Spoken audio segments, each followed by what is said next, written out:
Yep. Doing reviews. Don't know if you guys can see anything yet, though. No, I can. Okay, I don't know if there's a lag or anything yet.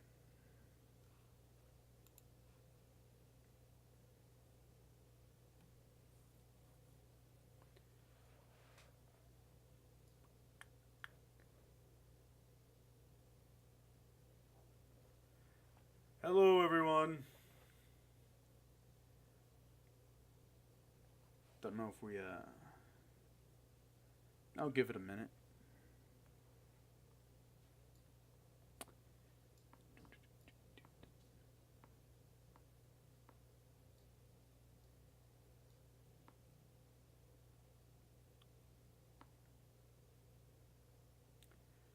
So, I just got back from an advanced viewing of Hellboy 2019.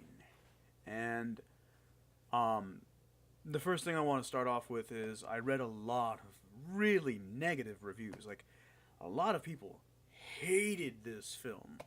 And I can see why. There's a lot of problems with the film. But was it as bad as everyone said?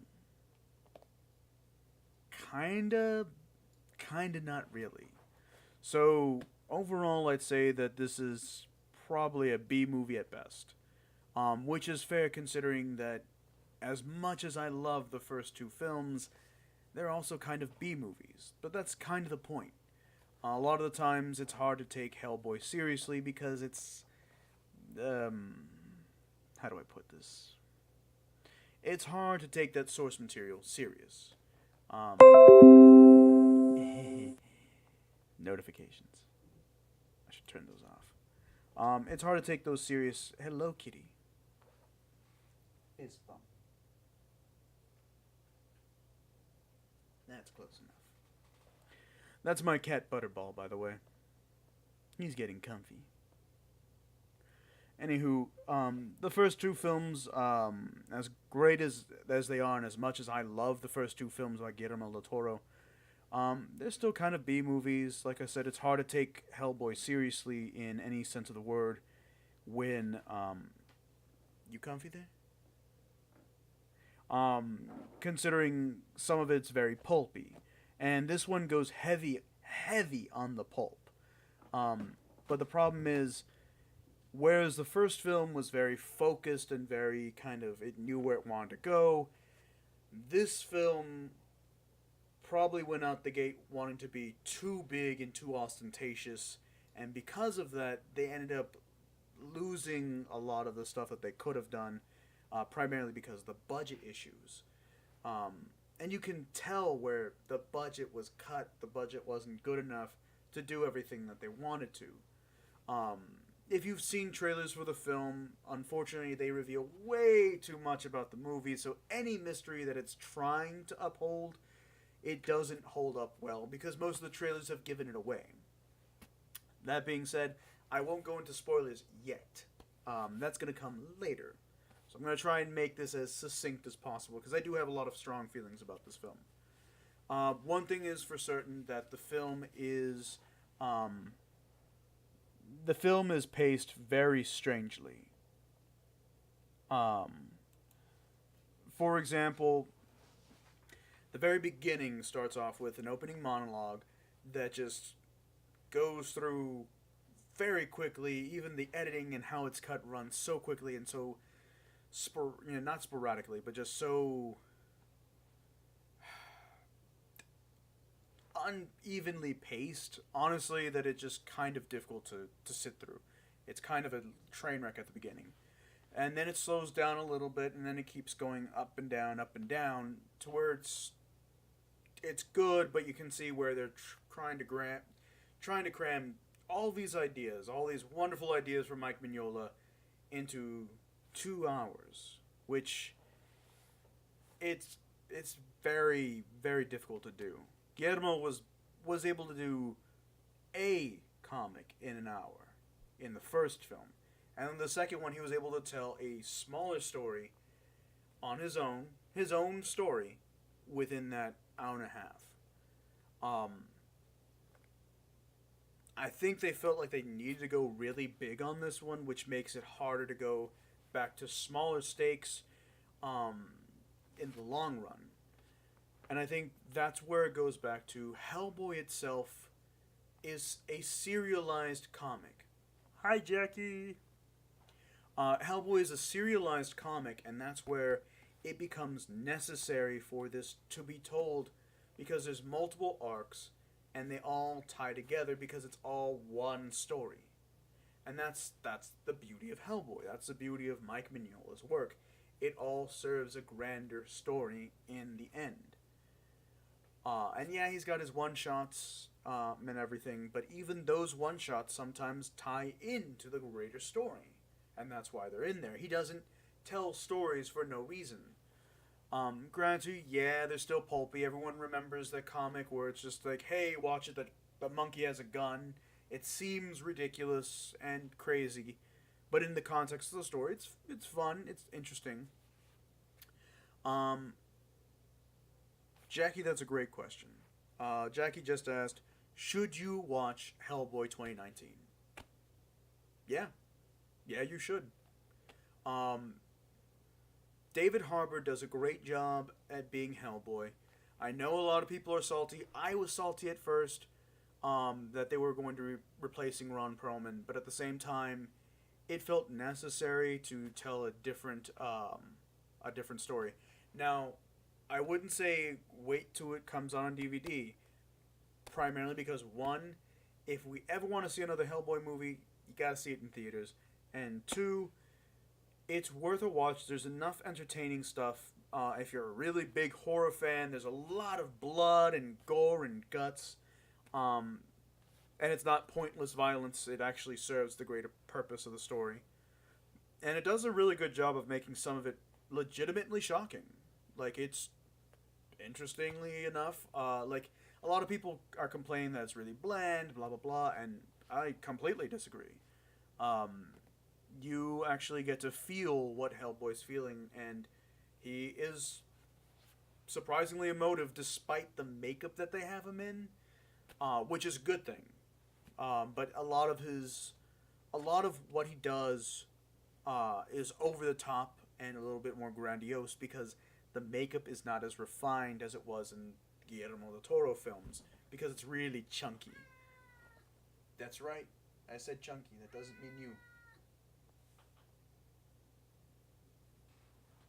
You're not gonna let me review without loving on you. Now, does it stay true to the comics? In some ways, it does. It does show you a lot of stuff that was in the comics and does its best to translate it onto the screen. Does it do it well?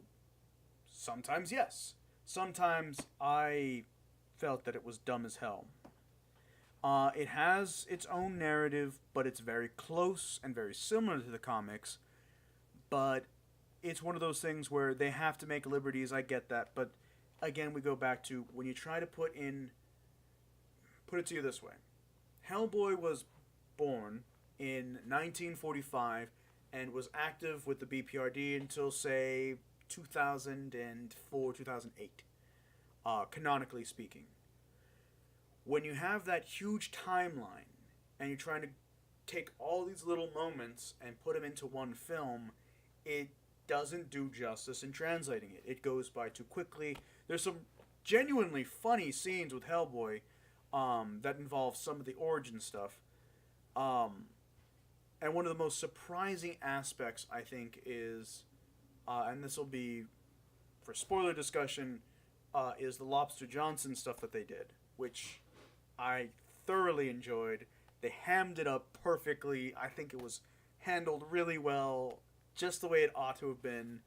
But again, if you're not a huge comic book fan, if you're not a huge Hellboy comics fan, you probably won't enjoy it as much. You'll be like, this is confusing, stupid, and weird. I don't know why it's in here. But okay. They go off on their own thing, which again, I get it. They have to. There's a lot of reasons why they have to.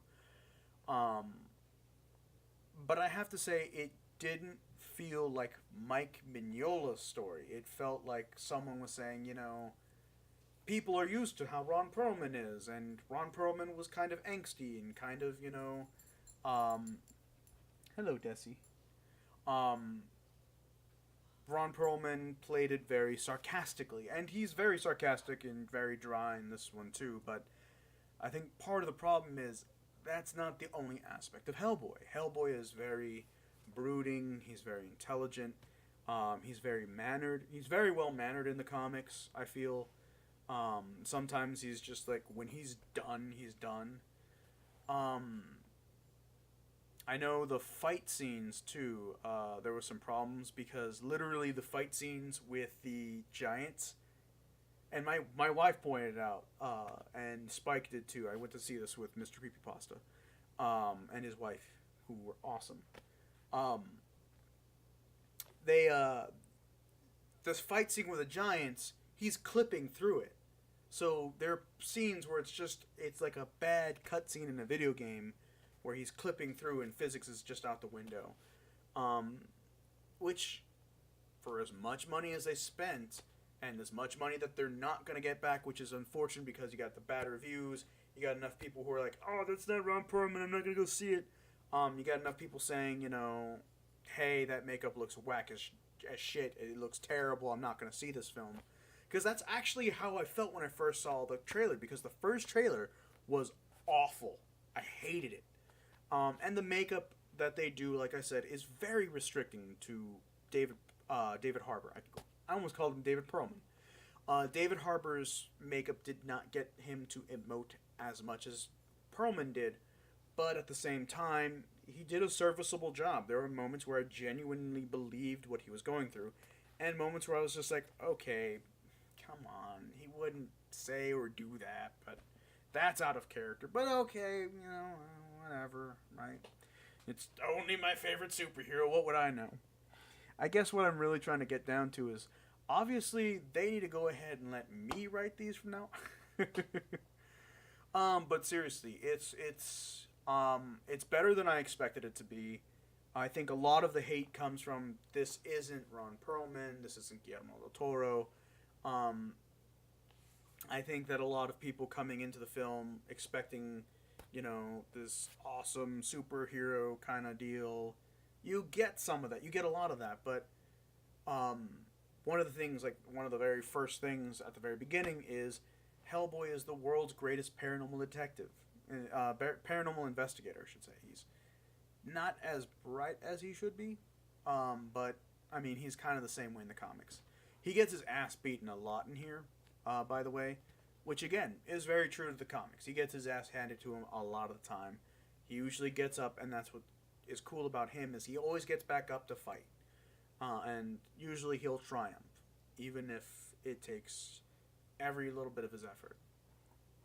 In a lot of ways, they still kept very much to the Beast of the Apocalypse narrative, the the right hand of doom and all of that.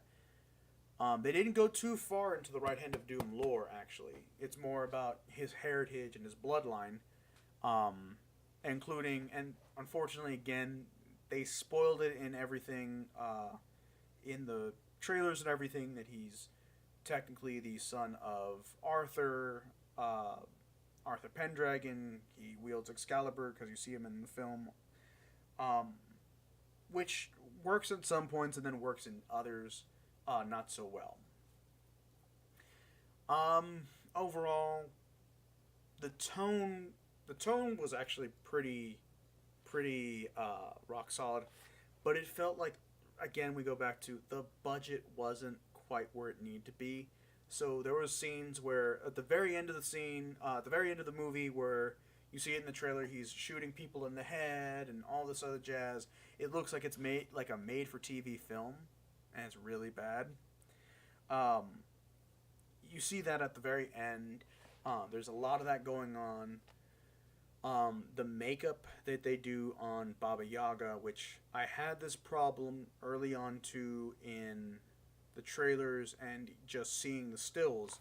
The mask is too chunky, and you get no emotion. You get no range of emotion. She's always smiling all the time. And I get what they were trying to go for with a gross, creepy, grotesque, twisted kind of look, but it actually takes it back into the realm where it's too silly to look at. It doesn't. I can't take it seriously enough because she is legitimately one of his greatest threats in the comics.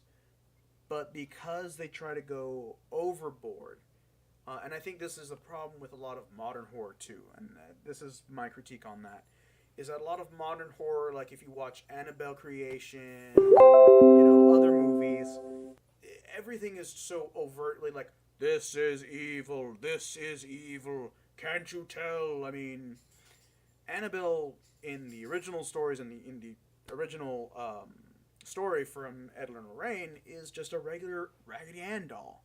And it's creepy just because it doesn't have to be this ventriloquist looking thing that's a porcelain doll that's been, fake, You can take a regular ass porcelain doll, creepy enough as it is. You don't have to creep it up more.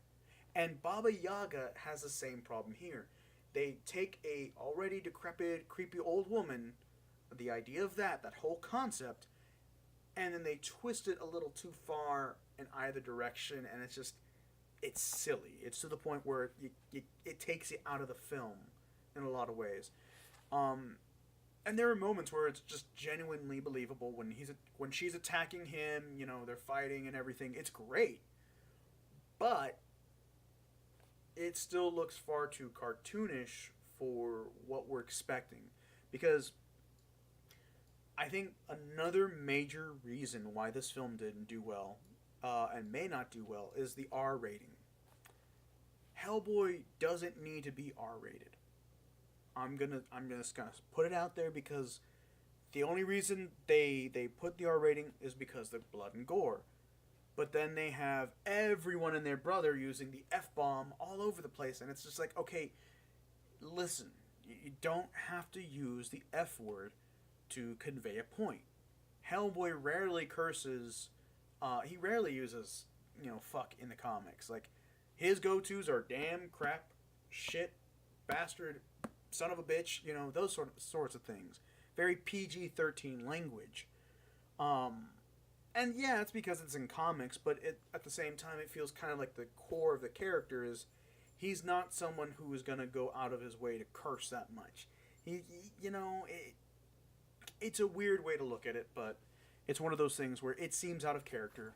Some of the other characters cursing, sure, but it felt like they were trying to do what Logan and Deadpool do, where it's just like constantly cursing all the time because cursing is funny. They said the F word. Yeah, but you don't need it in like every other sentence. I think that's the other thing too, is that the blood and gore, fantastic in places. Like the split skulls, the demons coming out. There's some really cool Lovecraftian stuff going on, and I loved that because it's very true to the comics and what happens in the comics, especially BPRD Hell on Earth, where just everything is a giant fucking monster. Everything is just absolutely getting ripped apart and destroyed. That's fine. And they show some of that here. But then it's marred by the fact that they're trying to show the severity and horror of what's going on, which works effectively, especially in one particular scene, which is when he goes back into the Osiris Club. That scene, you can see the shock on his face. He's done this before, but it's still just so bizarre and shocking and just insane for him that it actually works really well in the story. So does it need to be completely graphic? No, not really. But at the same time, I can see where it serves. But the problem is, he's too immature in places for a adult movie. And it's just like, okay, Deadpool was a very adult movie in the fact that it was so immature and they curse so much and all that. Okay, but they still deal with adult themes. Which, not to say that Hellboy doesn't as a beast of the friggin' apocalypse, but at the same time, take a look at Logan, also dealing with adult themes, mature themes beyond I am a superhero, rawr. In this one, they hint at it and they do talk about it a little bit. But one of the problems that I have with the film is here we are again. He's been doing this for what, 30, 40 years? 60 years, let's say, because it's 40. So yeah, about 70 years he's been, fighting monsters. And only now is he, yeah, I'm sorry, I did the math, but only now is he actually questioning, his own purpose, his own role and everything. It's just like, yeah, but by this point he's already struggled with that, and he's already made his peace that he wants to be the good guy. He wants to protect innocent people. He leaves the BPRD for completely different reasons, and it's because of how they treat people on the outside. Which brings me to another issue that's, again, this comes from Guillermo del Toro and not in the comics, is the BPRD as a secret organization. In the BPRD comics, everyone knows about him. Everyone knows about Hellboy. Everyone knows about Ape Sapien, Johann Kraus. They're not a secret. They're not a secret because you can't keep these things secret. There's just too much craziness going on in the world, and people realize that.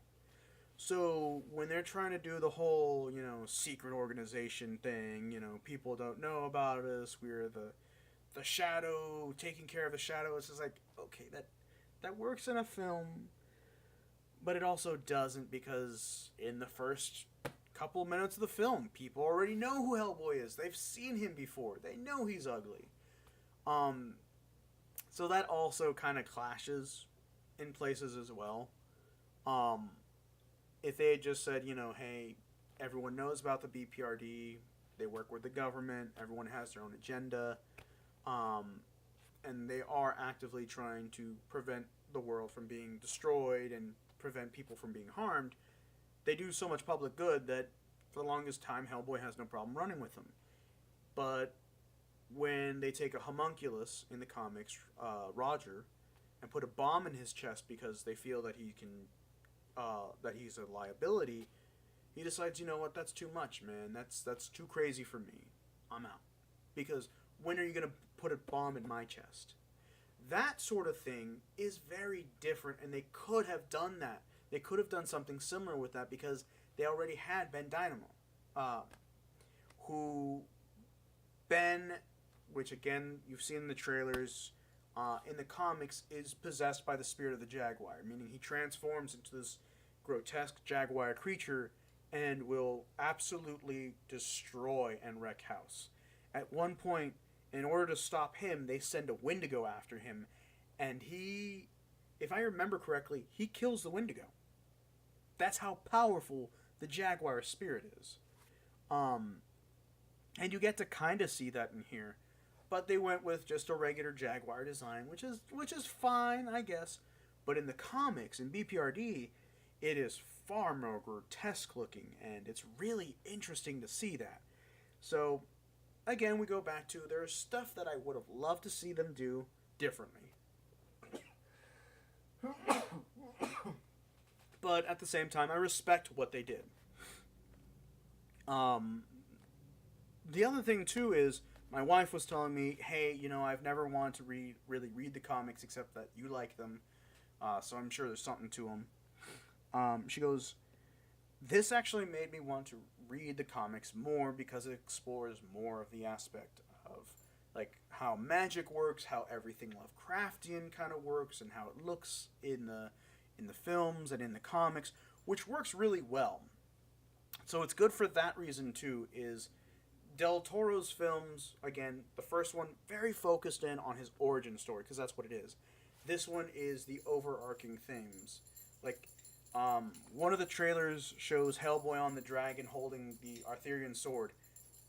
Lifted straight from the comics, looks exactly like it is in the comics, and, thank God, it was framed exactly as it should have been in the comics. and I'll get into spoilers in a second. So it wasn't what I thought it was going to be, and I loved it for that. Um, the side characters did okay. Surprisingly enough, I was actually really moved and I really enjoyed the Hellboy and Professor Broom relationship. I love that that was the focus, not the relationship between him and Alice. There's no romantic relationship.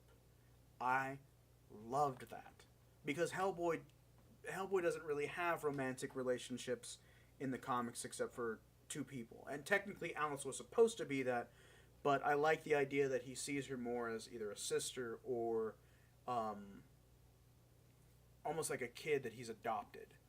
That works really well um, in a lot of ways. But I love that the focus was on Hellboy and his father because you get to see how in the comics Trevor Broom didn't have a lot of time to be with Hellboy and to raise him the way he wanted to because he was busy running the BPRD and trying to make sure that no one was taking over the world, no one destroyed the world, and that monsters got put down because that was his job. And you get to see that relationship played out.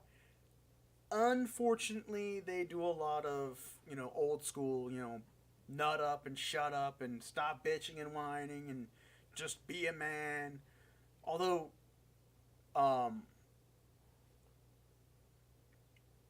no problem, Wolfie. Guys, let me know if this is going on too long, by the way. I know I have a penchant to rant.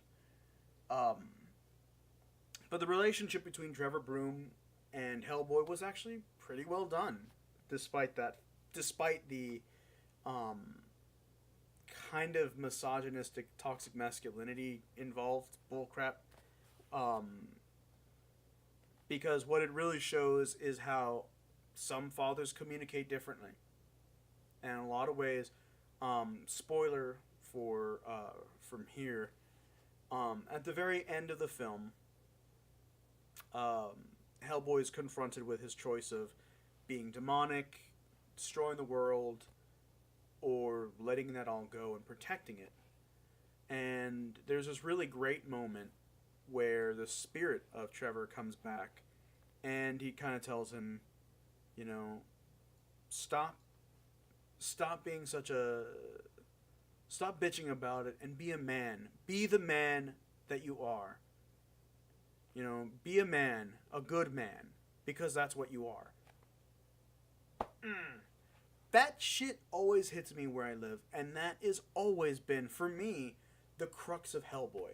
The reason he is so goddamned interesting is because Hellboy's duality between being a human being and being a demon, and having to make the choice of, do I set the world on fire because it's just so full of fucked up crap, or do I choose to protect it because there's enough good in this world? And ultimately, he chooses to do that. He chooses to be the good man. And Hellboy is that. He is a good, if flawed, person, and I see a lot of myself in that. And that's the reason why he's always going to be my favorite superhero of all time. Because he shows that it's about choice, it's about doing the right thing, and I think Guillermo del Toro did it very well in the first movie. What makes a man a man? Is it his origins or the way he chooses to end things? Very powerful message, very important message. And I think that this film does a good job of actually laying that out. Granted, it does seem a little forced in places, again, this is how long into his career and he's only now questioning these things. He's going back and forth with his dad. They're arguing, which, again, you see vaguely in the comics, but generally, when it came to Trevor, in the comics, Hellboy was always very respectful, because Trevor earned that respect.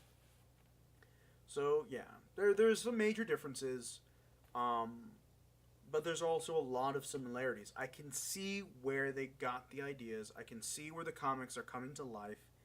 And I can see where they're trying to translate what's in the comics and what's great about the comics into film. The problem is that you have these really outlandish, strange, and weird, bizarre stuff going on that it makes more sense in the comics than it does in the film. Because one, we grew up with Hellboy from the very beginning. Two, there's something to be said about how slow paced at times the comics are, where you see these brooding, dark images of houses that are empty and haunted, skulls lying around the bodies everywhere. Very horror driven, but not like, again, we go back to my problem with modern horror where it's like, ooga booga booga, I'm in your face, you're scared now. That's not horror. Horror is in, looking at monstrous acts, which they do in the film fairly well, even though it is really oogie boogie boogie. But there's more to it than that in the comics. Because it's about, again, the choices people make and what they choose to do and the horrible things they choose to do out of revenge, out of spite, out of petty anger and jealousy. Like, all of these reasons, and even at times, people, like, there's a Christmas episode where Hellboy's in a seance and he's telling them, this is a stupid idea. Don't do this. And they're like, oh, no, we do it all the time. And then shit goes back, it goes off the rails. And he's like, what did I tell you people? Don't do this crap. And that's kind of the crux of Hellboy too, is just like, calling people out on bullshit that's just not good for them, but they think it's going to end well.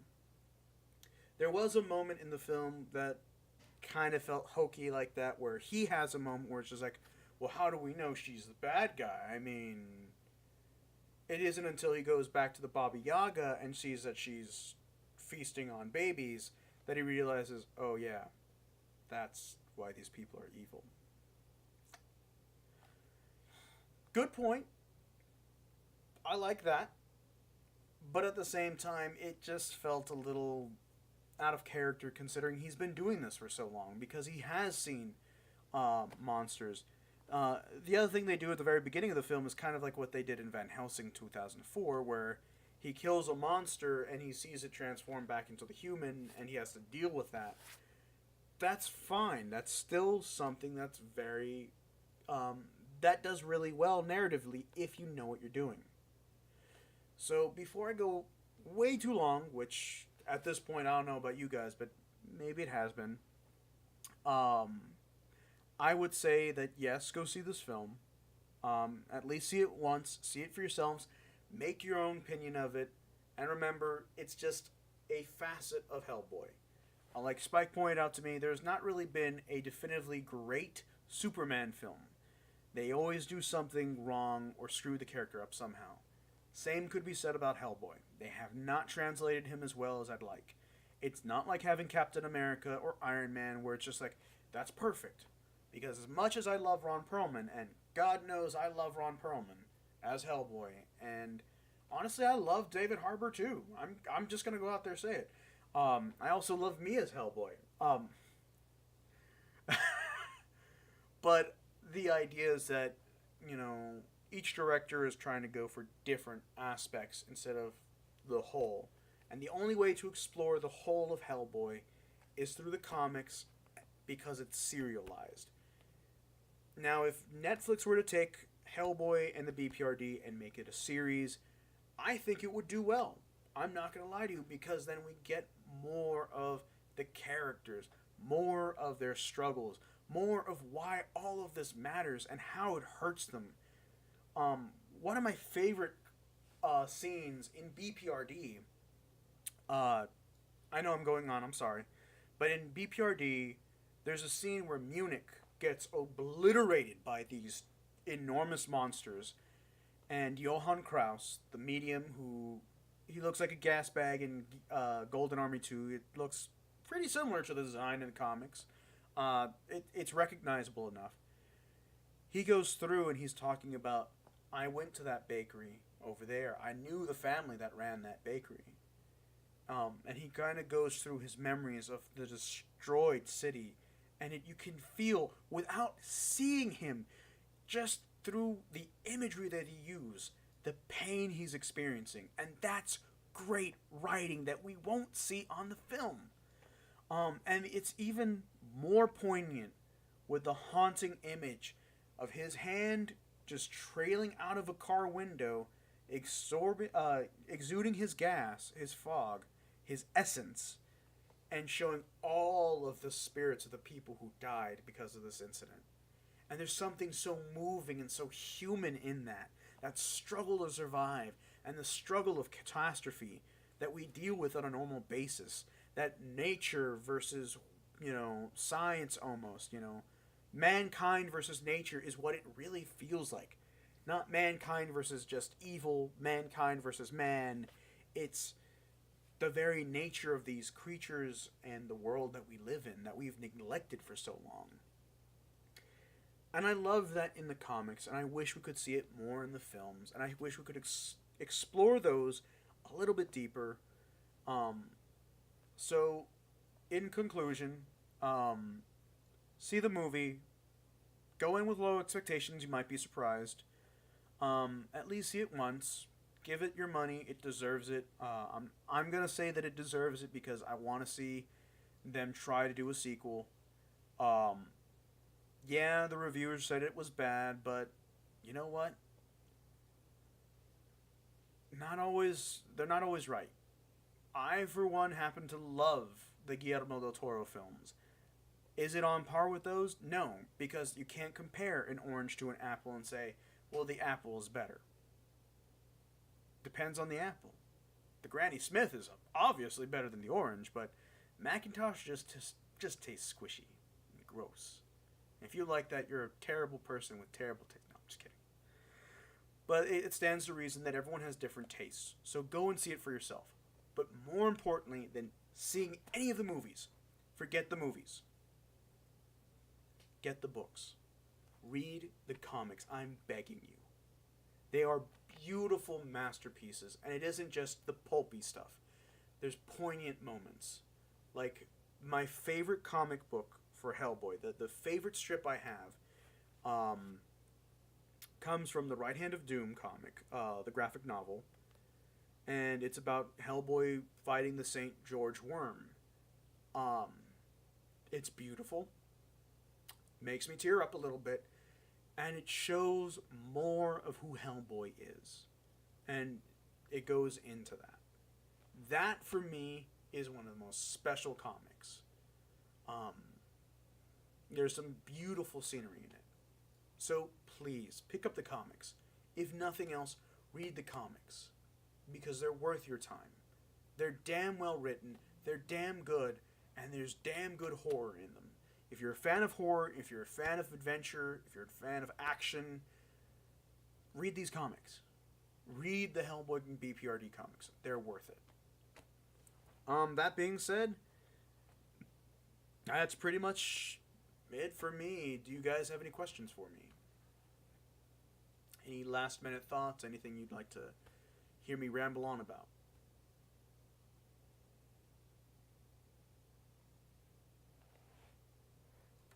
Give it a second because there's latency.